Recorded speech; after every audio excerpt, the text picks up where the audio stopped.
The sound of the hallway floorboards was wrong. I stopped my chisel in mid-cut and held my breath. Old floors have a tone. This building was almost 100 years old. White oak, laid by someone who knew what they were doing. Usually, when someone walked down the hall, the boards gave a deep, solid creak, like an old baritone voice. Now I heard a thin, hollow groan that vibrated up through my boots. The subfloor was rotting.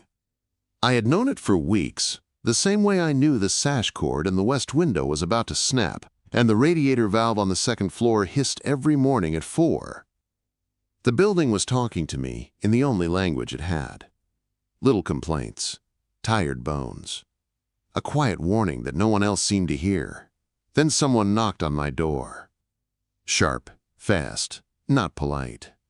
I brushed the walnut shavings off the small joint I was working on, set the chisel down on a folded cloth, and wiped my hands on my jeans. When I opened the door, the hallway smelled like old paint and a hint of perfume. And stress. You can smell stress if you live close enough to people. I was in a plain gray t-shirt, dusted with sawdust, sleeves pushed up. My hands were rough and nicked from years of tools and splinters. I was not the kind of tenant a new landlord usually wants to see. She stood there like she had stepped out of another world. White shirt, crisp, dark hair in soft waves over her shoulders, clean black pants, sharp jaw, dark eyes that looked smart and tired at the same time. I had seen her once or twice in the lobby, the new owner. Violet. She didn't smile. She shoved a folded paper against my chest like it was a knife. "We need to talk," she said. Her voice was tight. "About the 3 months of back rent you owe." I looked down at the paper. Big, bold numbers, red stamp, rent payment past due. "I don't owe back rent," I said. My voice sounded rough. I hadn't talked to anyone all day. "I have the ledger," she said. She stepped closer instead of backing off, even though I had half a foot and a lot of muscle on her. I respected that more than I should have. "The books say Unit 1B hasn't paid since November. I need the cash flow, Mr. Clark. Today, or I have to start eviction." Her hand shook slightly as she held up the notice again, not because of me, because of the numbers, because of the weight of this building, because something bigger than both of us was pushing down on her. "I didn't pay cash," I said. "I paid in labor. Boiler repair in December. That was me. Roof patch after the ice storm. Me. The old owner, Mr. Henderson, and I had a trade deal." "I don't see a trade deal in writing," she snapped. Her eyes darted up toward the ceiling like she was checking for leaks she couldn't afford. "All I see is debt." "Henderson didn't do papers," I said. "He did handshakes." I leaned on the doorframe, crossing my arms. "But if you want to talk about what this building costs, we can talk. Because the floor you're standing on has maybe 3 weeks before it drops you into the basement." She looked down at her feet. The board under her heel gave a sharp, complaining creak. "You're trying to scare me," she said, looking up again. "It won't work." "I'm not trying to scare you, Violet," I said. "I'm telling you the structured truth. This place is a beautiful shipwreck. You don't just need $1,200. You need someone who knows where the rot is." I stepped back and opened the door wider. Behind me was my little kingdom, neatly stacked lumber against the wall. A solid workbench. Planes, chisels, clamps, all lined up. The air smelled like sawdust, linseed oil, and coffee that had gone cold hours ago. "You want the money?" I asked. "I can write a check, it'll wipe out my savings, and I'll move out. Then, when the city inspector comes next month, and he is coming, because they already flagged this place, you'll fail hard. And a developer will buy this building for cheap." Her shoulders sagged a little. She lowered the paper. "The inspection is in 8 weeks, she whispered. "The guy next door, the developer, he reported us for code violations. He wants my lot." "I know," I said. "He has been eyeing this place for years." She looked at me then, really looked, not just at the rent notice, not at my messy shirt, but at my tools, my hands. The way the apartment behind me was more workshop than home. "If I forgive the back rent," she said slowly, "can you fix it?" Quote, "All of it?" I asked. Stairs, railing, subfloor, main beam, whatever is failing behind the walls. Enough to pass, she said. Enough so the city can't take it. This building was my father's. It's the only thing I have left of him. I can't lose it. I looked at the notice in her hand, then at her face. She was scared, but she wasn't running. She was standing in the problem, asking how to fight. I took the paper gently from her fingers, folded it, and slid it into my pocket. "Keep your rent," I said. "I'll give you something better." I walked to my workbench, grabbed my invoice pad, and wrote in big clear letters, "Labor in place of rent for Unit 1B. Materials paid by owner with receipts. Timeline, 7 weeks. Either side can end deal with 30 days notice. No personal favors. Work only. No gray areas. No confusion." I handed her the pen. She read every line, her jaw clenched, then relaxed. She signed. Her hand shook, but the signature was steady. When she passed the paper back, her eyes met mine with a new kind of look. Not anger, not threat. Trust, forced into place like a tight joint. "Welcome to the project," I said. The basement smelled like wet stone and old dust. A single weak bulb hung from the ceiling, but I had brought my own work lights. Bright white beams cut through the shadows and showed every crack in the old brick. Violet came down the stairs behind me, holding a clipboard like armor. Her nice shoes clicked on the concrete. "Problem number 1, I muttered. "What?" she asked. "Nothing yet. Just looking." I walked to the main support post. Old growth pine, solid once, but the bottom few inches were dark and soft from years of water. I pressed my thumb into it. The wood gave under the pressure like a sponge. "This," I said, "is your real enemy." "Can you patch it?" she asked. There was a shakiness under her calm voice. "No patch," I said. "If we lie to the wood, it fails later. We need to reinforce it for real. New timber. Steel plate. Bolts. It's a big job." She exhaled and opened her clipboard. Papers, bank numbers, property tax letters, a loan notice. She laid them out like a bad hand of cards. Then she slid me an email printout. The offer, a holding company name, a price that was half what the land alone was worth. A 30-day deadline. "He thinks you're weak," I said. "He already knows the city is coming. He wants you desperate." "If the building gets tagged," she said quietly, "the bank can ask for all the money at once. I can't pay that. They take the place. I lose everything." "So we don't let it get tagged," I said. "We make it safe, obvious, and boring. Boring is good. Inspectors love boring." She looked up at me with something like hope. "I have zero budget for contractors," she said. "I can only pay for materials." "That's it. I am the contractor," I said. "I work better alone." "I'm not staying upstairs while you break your back down here," she said. "I can carry. I can clean. I can hold the light. We're partners in this, right?" Quote. The word hit me harder than I let show. "Partners," I repeated. "All right, but lose the heels. Get real shoes and gloves. Splinters don't care about your manicure." She nodded. "Done." She turned to go back up the stairs and then paused. "Ford?" "Yeah?" "Thank you for not laughing at me," she said. "The bank did." "Banks look at numbers," I said, turning back to the beam so she wouldn't see my face soften. "I look at structure. The bones here are good, Violet. They just need someone to care."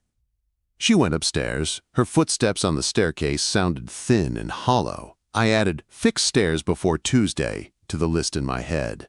3 days later, while I was sanding the front door on the stoop, the real enemy finally showed up.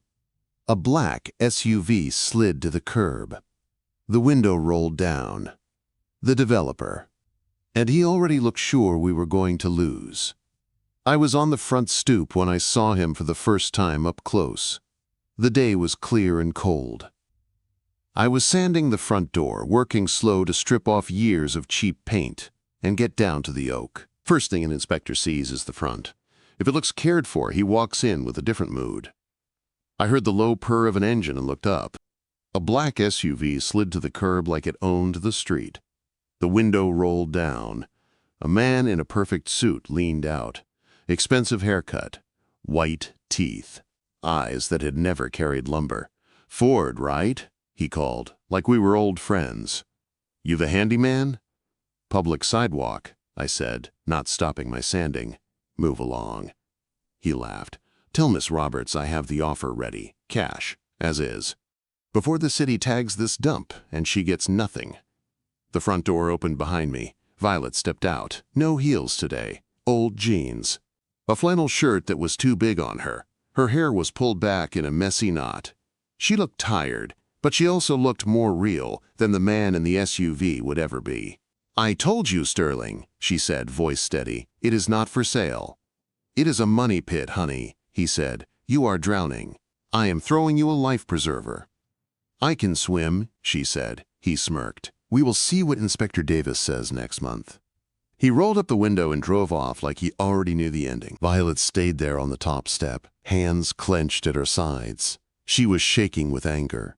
"He is the one who called in the complaint," I said quietly. "He is trying to force your hand." "I know," she said. "He offered me half of what the land is worth. He wants to tear it down and build glass boxes. No soul, no history."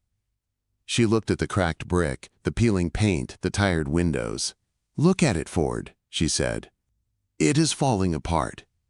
I wiped dust from my forearms and stood up. I stepped closer but kept my hands at my sides. I know my hands are rough. I do not touch people unless I am sure.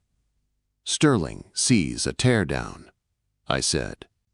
"I see oak floors that can be saved, plaster moldings that can be repaired, and a slate roof that just needs proper flashing. He sees the skin. I see the bones. We can fix it." She looked at me, and for a second, the fight in her eyes turned into something like belief. "We have 7 weeks," she murmured. "Then we work nights," I said. A small, tired smile pulled at her mouth. "You really love this, don't you?" she said. "The work." "I love things that last," I said.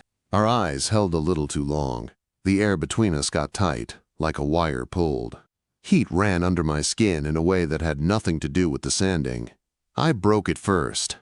"Grab a scraper, boss," I said, picking up the sanding block again. "We have a door to save." The weeks blurred after that. Sawdust, coffee, late-night radio. Early mornings in the basement. Evenings in the hallways. The sound of her steps above me. The scrape of her moving boxes. The soft curse when she dropped a screw. I got up at 5. I did the heavy work before anyone else was awake. Sistered joists. Replaced bad sections of pipe. Checked the main beam 3 times a day. At night, after her design calls, she joined me. To be honest, I thought she would quit after one long day. She did not. She carried lumber, even when it made her arms shake. She swept up debris. She held the work light without complaining even when her hand cramped. She learned how to read a level and how to spot hairline cracks in plaster. One night, a storm rolled in. Wind slammed against the building. Rain hit the windows in hard sideways sheets. The old wires hummed. Around midnight, I woke up to a sound that made my chest go cold. A deep metallic cough from the basement. Then a high hiss. Pressure. Water. Failure. I was out of bed in 3 seconds. Boots, flashlight, keys. I ran down the stairs 2 at a time. The air got colder and wetter with each step. The basement floor was already covered in a thin layer of water when I hit the bottom. A pipe near the boiler feed had split. Water sprayed out in a hard white arc, hitting the wall and splashing down toward the electrical junction box. The light over the stairs flickered. "Ford?" Violet's voice came from the top of the steps. She was in an oversized sweatshirt and socks, hair wild, eyes wide. "What is happening?" "Stay on the step," I said. My voice stayed low, but it came out hard. "Do not come onto the concrete." She froze. I hit the main breaker with the back of my fist, then checked the panel with my tester. No power. Good. I dropped to one knee, water soaking into my jeans, and shoved a rag into the worst part of the split. I cinched it tight with a hose clamp, slowing the spray. "Bucket," I called. "Laundry room, blue bucket, 2 of them." She disappeared and came back fast, feet thumping on the steps. As she leaned forward to pass me a bucket, her wet socks slipped on the stair edge. She pitched forward. I dropped the clamp, shot up, and grabbed her around the waist. I pulled her back hard against my chest, keeping her feet on the stair and off the slick concrete. My forearm locked across her stomach like a belt.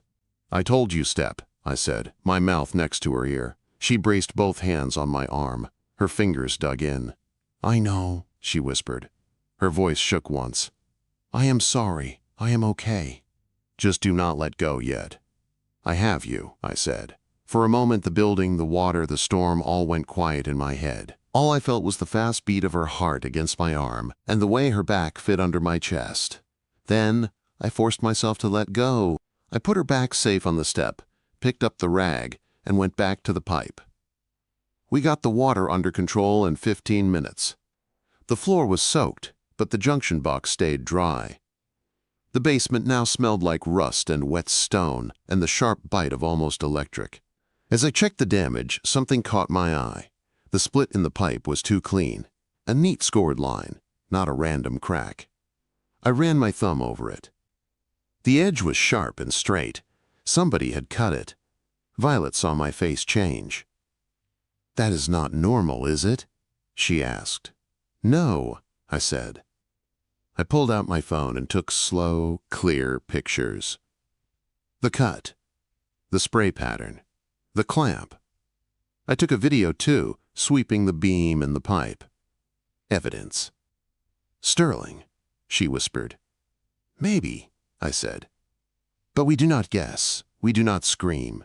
We document, we fix. And we keep you safe." I saved the photos in a folder and named it one word: Sterling. The next day, I turned off the boiler, drained the line, and replaced the whole section. No patch. Clean fix. I left the old cut piece on a shelf in case we ever needed to show someone with a badge. A few nights later, we were upstairs in the second-floor hallway. I had ripped up the old subfloor and was laying new 3/4-inch plywood, glued and screwed into fresh supports. It was rough work. Measure, cut, carry, drop, drill. My shoulders burned. The air was cold and damp. My gray t-shirt clung to my back. Violet was sitting on an overturned bucket, trying to organize my tools into neat rows. It made no sense to me, but she seemed calmer when the wrenches were lined up by size. "It is freezing," she muttered, rubbing her arms. The boiler was still off, while my friend McCoy rebuilt a pressure valve. The old stone walls held the cold like a grudge. I looked up. Her lips were a little blue. She was trying to act tough, but she was shaking. I stood, walked over to my peg rail, and took down my heavy canvas work coat. It was lined with fleece and smelled like cedar and oil. I draped it over her shoulders. "Ford, you will be cold," she said. "I am working," I lied. "I am warm. Put it on." She slid her arms into the sleeves. The coat swallowed her whole. She pulled the collar up around her neck and closed her eyes for a second. "Better?" I asked, picking up my drill. "Yeah," she said softly. "Better." We went back to work. After a while, I moved to the section near the bathroom. I pulled up the last of the rotten boards and shined my light into the open space. My gut clenched. One of the main joists had a deep cut in it, right where a plumbing pipe ran through. Years ago, someone had taken a saw and cut right across most of the joist so the pipe would fit. Lazy, fast work. It was holding up the bathtub. "Damn," I said under my breath. "What is it?" Violet was next to me in a second. I pointed with the light. "Plumber's notch. This joist is carrying your tub, and most of it is gone. If someone fills that tub with water at the wrong angle, that whole corner could drop." She stared at the cut beam, then at me. "Can you fix it?" she asked. "I can," I said, my mind already running through shapes and sizes. "But not with anything off the shelf. I need a steel plate. Custom cut. I need to bolt it through both sides of the timber. McCoy has a plasma cutter uptown." "It is 9 at night," she said. "The joist does not care what time it is," I said. "This is a fail point. I will not leave it like this." "I am coming with you," she said. "No," I said. "You stay here. Keep an eye on the buckets in the attic and the tarp over the west window. I will be back in 2 hours." She pressed her lips together. She hated being left out. "Okay," she said finally. "Drive safe." I grabbed my keys and headed toward the door. When I turned back, she was standing in the middle of the torn-up hallway in my oversized coat, holding a flashlight like she owned the dark. Something in my chest tightened hard. This stopped being about rent a long time ago, I thought. I wanted the floor under her to be solid. I wanted every pipe above her to be safe. I wanted the building to protect her even when I was not there. "Violet," I said. "Yeah?" Quote. "Do not go in the bathroom," I said. "Promise me." "I figured that part out," she said, a small smile touching her mouth. I nodded and went out into the rain, my heart beating a rhythm that had nothing to do with carpentry. McCoy's shop sat behind a row of warehouses on the far edge of town, the kind of place you only find if someone shows you once. The sign out front was half burned out, but the building glowed inside like a forge. He opened the door before I could knock. "You look like hell," he said, grinning. "Come in." McCoy was built like a fridge and moved like a dancer. He had welding burns on his forearms and a tattoo of a tape measure around one wrist. We had worked together on big jobs years ago, before I decided I was done building shiny boxes for rich people. I rolled the joist measurements across his workbench. "I need a flitch plate," I said. 3/8 steel, this long, this wide, bolt pattern here. It is holding up a tub. He whistled. "Someone cut through a main joist again?" "Old job," I said. "Bad choice. I am fixing it." Quote. He studied me over the edge of the paper. "This about that brownstone you wouldn't shut up about on the phone?" he asked. "The one with the new owner and the developer sniffing around?" "Yeah," I said. He smirked. "The one with the pretty owner?" he added. I gave him a flat look. "It is about the building," I said, "and the tub not falling through." "Sure," he said, smiling. "Stand back." The next hour was all sparks and noise. The plasma cutter screamed while it sliced through the steel. The air smelled like hot metal. I watched the bright line move steady and clean. McCoy cut, ground, and drilled until the plate matched the drawing exactly. He held it up finally, face shining with sweat. "There," he said. "If that joist fails now, the rest of the house goes with it." "Good," I said. "I owe you." "You owe me a beer and a story when you finally admit what this really is," he said. "Take care of the girl in the house, Ford." In that order. I did not answer. I just loaded the steel into my truck and drove back through the rain. By the time I got home, it was past midnight. The building loomed against the sky, dark and stubborn. One light burned in the second-floor window. She had waited up. Violet opened the front door before I reached for the handle. She had my coat on over her sweatshirt, bare feet on the cold tile. "You are late," she said. Her mouth was tight, but her eyes were relieved. "You said 2 hours." "Steel took longer," I said, lifting the plate. "Worth it." She looked at the metal, then at me. "You ran out in a storm to fix a beam so my bathtub would not fall," she said. "Most people would have just put a sign on the door that said, 'Do not use.'" "I do not like signs," I said. "I like actual safety." Her face softened. "Come on," she said. "I made coffee, then you can crawl around under my bathroom like it is normal." In the end, I did the install mostly alone. There was not much room under the tub, and that plate was heavy.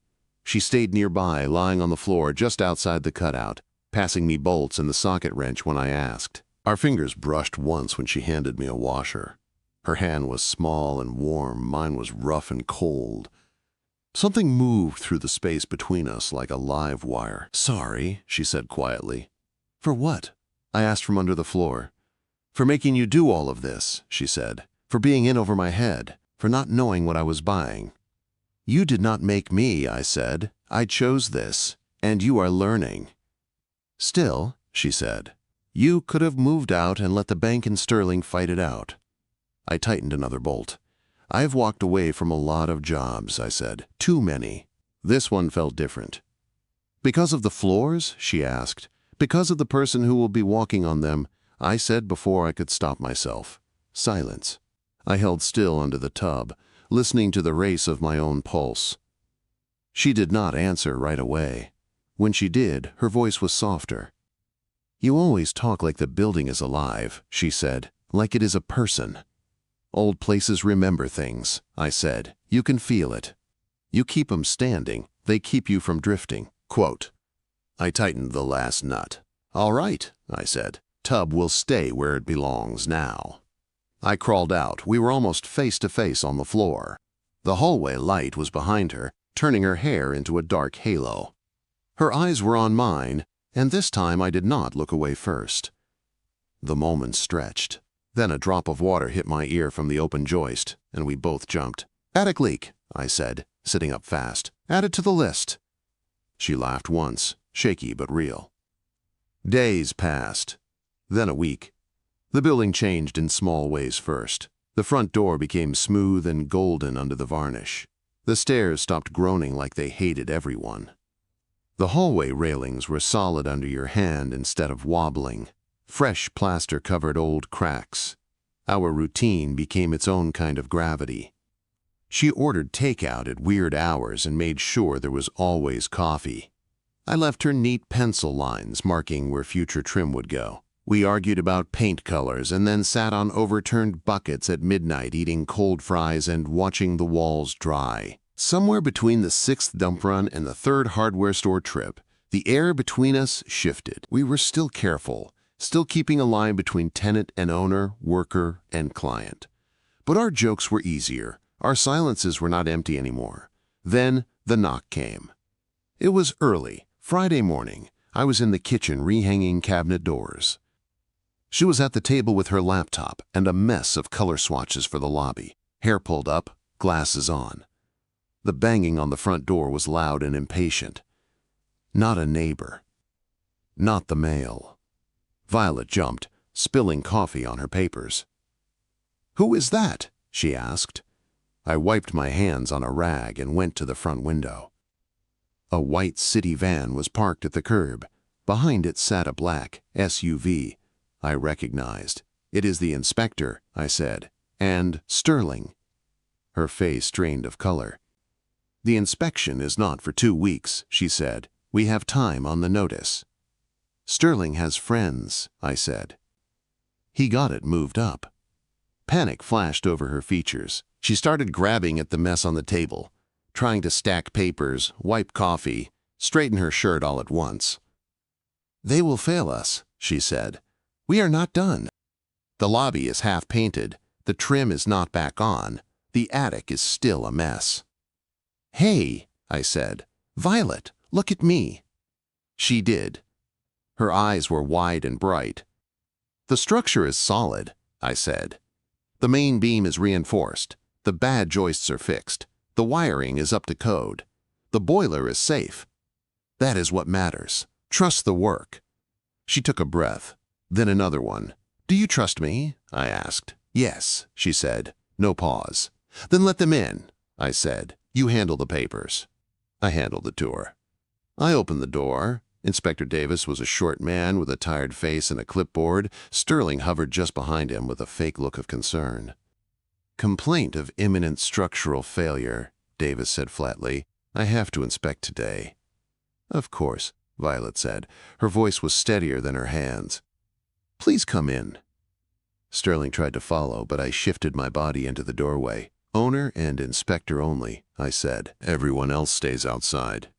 "I am just a neighbor," Sterling said. "I care about safety." "And I care about trespassing laws," I said. "You can wait on the sidewalk." We stared at each other for a second. Then he stepped back, forced to smile. I led Davis to the basement first. Start with the worst and work up. He checked the new supports, the flitch plate, the fresh posts. He poked, stomped, and measured. He was not lazy or cruel, just cautious. "Who designed this reinforcement?" he asked, pointing at the steel. "I did," I said. "It exceeds the load requirements in your code book by 20%. Bolts are spaced on center. Steel is grade A 36. He grunted and made notes. We moved to the hallway next. He tested each step, each railing.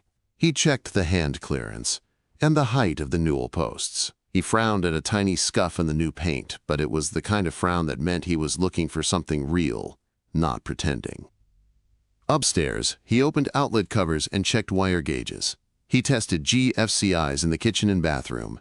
He saw the replaced subfloor. "You did all this yourself?" he asked. "Yes," I said. "I have my license." He made another note. "For a while, I thought we might actually be in the clear. Then we went back down to the basement." He stood under the main beam again and looked at the steel plate one more time. His eyes followed the line of bolts, then dropped to the clipboard. "I need the permit for this structural modification," he said. The specific ones stamped for beam reinforcement. "We filed for it," Violet said. She had followed us quietly, staying behind him. "I have the application in my email." "It has been stuck in processing for weeks. The city is behind." "If it is not stamped and in hand, it is not approved," Davis said. "Unpermitted structural work is an automatic fail." He raised his pen. The red tag form was already clipped to the back of the board. My stomach dropped. "Inspector," I said, keeping my voice even, "look at the work. You know it is safe. You know it is better than what was here before." "That does not matter without the permit," he said. But he hesitated. Violet stepped forward. Her voice shook, but she did not step back. "We did not skip your rules," she said. "We followed them. I paid the fee. I filed the forms. If the paper is lost in your system, that is not the building's fault." He looked at her, then at me, then back at the beam. The pen hovered over the red tag. "If that permit is not on my desk by deadline," he said slowly, "I have to shut this place down." He looked at the clock on his phone. "You have 48 hours. The pen dropped to the form. For a second, I thought I heard the whole building hold its breath. 48 hours sounds like a lot until you start counting. As soon as Davis left, I locked the front door and leaned my forehead against the wood. My muscles were tight from holding everything together in front of him. Violet stood in the middle of the lobby, arms wrapped around herself, eyes far away. "We are dead, aren't we?" she said quietly. "No," I said. "We are just on a clock. There is a difference." "We already filed the permit," she said. "It has been weeks. What if they never stamp it? What if it is just sitting in some pile?" "Then we go find it," I said. The permit office was the kind of place that could crush hope without even trying. Fluorescent lights hummed overhead. Old posters about safety rules peeled on the walls. A line of tired people sat on plastic chairs, each holding some envelope like it was their last chance. The clerk behind the glass looked like he had seen every excuse in the world. "We filed a structural modification permit 6 weeks ago," Violet told him, "for a beam reinforcement on West Maple. We got a confirmation email, but not the stamped paper." "Name," he said, voice flat. "Violet Roberts." He typed, and typed, and kept typing. "Nothing under that name stamped yet," he said at last. "Still in review, I guess." "We do not need guesses," I said. "We need the file." He shrugged, already looking past us at the next person in line. Violet started pacing in the little space by the window. Her fingers picked at the edge of her jacket. The sound grated on my nerves, not because of her, but because I knew that restless frustration, being trapped by a slow system. "When we dropped off the application," I said, "you gave us something, a little yellow slip with a stamp and a number." "That is only an intake receipt," the clerk said. "Do you remember where you put yours?" I asked Violet. Her eyes went wide. "Glove box," she said. "I think, maybe." "Stay here," I said. "Do not move. Do not let him forget your face." I jogged back to the car, weaving through a mess of parked vans and honking taxis. The glove box was a war zone of old maps and dead pens, but the slip was there, folded into quarters, the ink smudged from time. "Intake 409. Date. Clerk's stamp." I went back inside and slid it under the glass. "You signed for this," I said. "So did someone in the back. The file exists. Find it." His eyes flicked down to the stamp. Something in his face changed. Not much, just a small flicker of, "I am stuck with this now." He typed again, slower this time. Then he got up and went through a door behind him without a word. Violet came to stand next to me. Close. Shoulder to shoulder. "I cannot breathe," she whispered. "Then breathe with me," I said. "In, out, just like sanding. Slow." She did it. I could feel how hard she was trying, right there next to me. After what felt like an hour, the clerk came back with a thick folder. "Misfiled under the property address instead of your name," he said. "Looks like the engineer signed off 3 days ago. No one processed it." He pulled out a form with a raised seal on the bottom. The metal stamp had left a deep circle with the city logo. He slid it across the counter. "Here," he said, "you are approved." I held the paper like it might dissolve. The seal was cold under my thumb. Real. "What time does Davis's office close?" I asked. 5, the clerk said. "You have about 30 minutes. We ran. Traffic was a bad joke. An accident up the main road had turned every light red. Cars sat shoulder to shoulder, horns blasting. We got halfway there before everything stopped." "We are not moving," Violet said, checking the clock on the dash. Her voice was high and thin. "We are not going to make it." "Pull over," I said. "Anywhere." She slid into a spot by a fire hydrant. "You cannot leave the truck here," she said. "Then tell the cop who writes the ticket to send the bill to Sterling," I said. "Stay with the car. I will take the stairs." I got out, permit folder under my arm, and started running, boots on pavement, breath burning my lungs. I cut through side streets and alleys I knew from hauling supplies. I dodged a group of teenagers and a man walking 3 dogs that did not want to be walked. When I hit the city building, I did not wait for the elevator. I took the stairs 2 at a time, counting floors under my breath. My heart pounded in my ears. Davis's door was half closed. He was packing his bag, coat on the chair. He looked up when I knocked once and stepped in. "You are cutting it close," he said. I put the permit on his desk, not a dramatic slam, just straight down in front of him.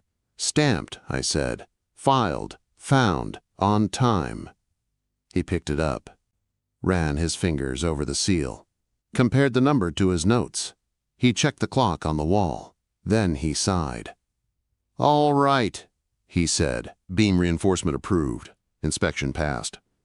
I did not realize I had been holding my breath until it left me all at once. "Thank you," I said. "I did not do you a favor," he said. "You did the work. You followed the rules. That is how it is supposed to go." On my way out, I almost ran straight into Sterling in the lobby. He stood near the security desk, checking his watch like he owned the place. When he saw me, his eyes narrowed. "What are you doing here?" he asked. "Delivering mail," I said. He looked past me toward the stairs like he could see through concrete. "You think you bought yourself time," he said. "You cannot fight the market, son. That building is dead." I stepped closer, enough that he had to tilt his chin up to keep eye contact. "It is funny," I said. "You keep calling it dead, but every time you show up, you are the one trying to cut its life short." He snorted. "You fit some new boards. You think that changes city politics?"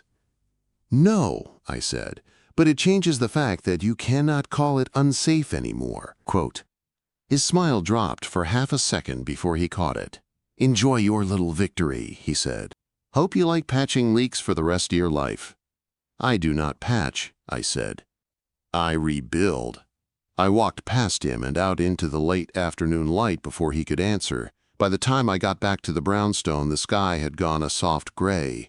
The front door glowed warm behind the new glass panels. The building looked different. Straighter. Proud. Violet was on the front steps, arms wrapped around her knees, staring down the street like she could drag me back with her eyes. When she saw me, she jerked to her feet so fast she almost tripped. "Well," she called. "We passed," I said. She let out a sound like the air leaving a balloon and ran down the steps. Then she did something I did not see coming. She jumped straight into my arms. I caught her out of reflex. My hands locked around her waist. She buried her face in my neck and laughed and sobbed all at once. "You did it," she said against my shoulder. "We did it," I corrected. She leaned back just enough to see my face. Her eyes were wet and bright. Her hands were hooked behind my neck, fingers in the back of my hair. "Sterling called," she said. "He took his offer off the table. Said he does not buy problem properties."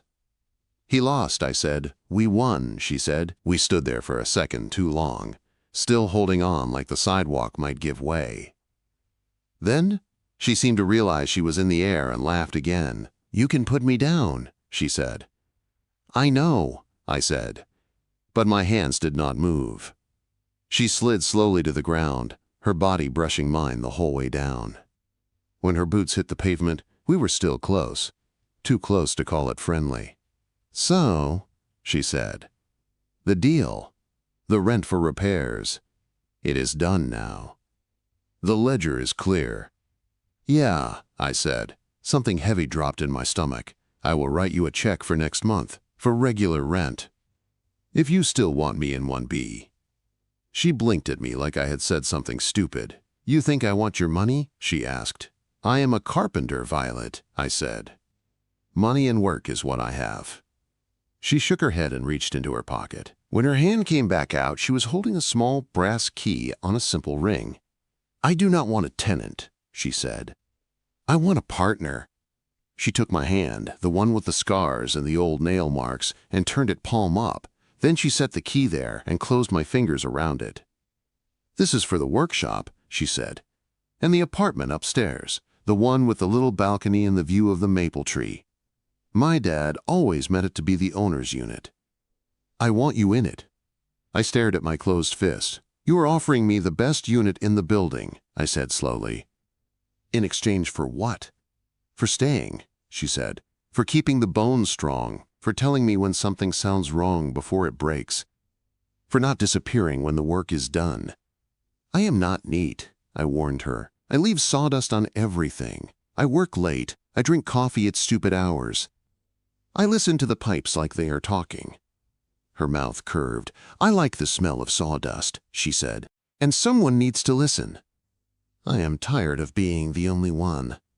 I opened my hand and looked at the key. It was plain, worn at the teeth from years of use. It felt heavier than steel. Then I did the thing I had been holding back since the day she shoved a notice at my chest. I stepped in, slid one arm around her waist, and pulled her close. I did not rush it. I gave her half a second to lean away. She did not. Her fingers curled in the front of my shirt and tugged me down. I kissed her. There was no hesitation, no question.